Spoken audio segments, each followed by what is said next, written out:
തനിക്കെതിരെ ഉയരുന്ന ആരോപണങ്ങൾ തക്കതായ ഭാഷയിൽ മറുപടി നൽകി രേണു സുധി.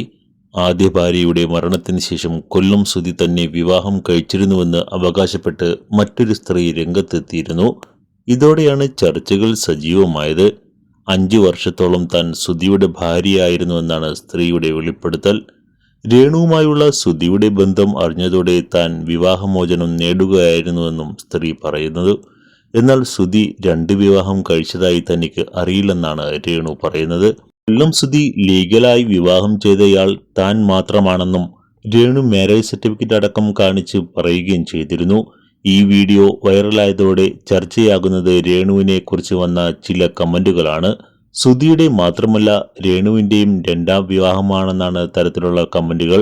പാസ്റ്ററേയും തേച്ചു, സുധിയുടെ 2ാം ഭാര്യയുടെ ജീവിതവും നശിപ്പിച്ചു, സുധിയെ അടിച്ചുമാറ്റി, എല്ലാം ഊറ്റി. അതിന് ദൈവം കെട്ടുതാലി പൊട്ടിച്ച് ശിക്ഷ കൊടുത്തു. ഇപ്പോൾ ആൺപിള്ളേരുടെ ഒപ്പം റീൽ വീഡിയോ ചെയ്ത് നടക്കുന്നു.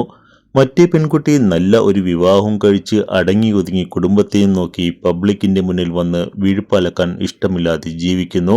എന്നാൽ രേണു വെറുപ്പ് ഇരുന്ന് വാങ്ങി അതുകൊണ്ട് അരി മേടിച്ച് ജീവിക്കുന്നു.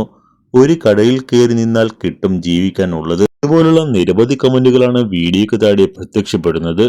കിച്ചുവിന്റെ അമ്മയെയും സുധിച്ചേട്ടൻ നിയമപരമായി വിവാഹം ചെയ്തിട്ടില്ല. അവർ സുധിച്ചേട്ടനെ ഉപേക്ഷിച്ച് സ്നേഹിച്ചൊരാൾക്കൊപ്പം പോയി. അതിനെക്കുറിച്ച് ഞാൻ സുധിച്ചേട്ടനോട് ചോദിച്ചിട്ടേയില്ല. ഒരിക്കൽ ഫേസ്ബുക്കിൽ തന്നോട് പിണക്കമാണോ എന്ന് ചോദിച്ച് ആ സ്ത്രീ മെസ്സേജ് അയച്ചിരുന്നു. കുഞ്ഞിന് പിണക്കമില്ലെന്നും മറുപടി നൽകി. കിച്ചുവിന് 16 വയസ്സുള്ളപ്പോഴാണ് ആ സ്ത്രീ ആത്മഹത്യ ചെയ്തത്.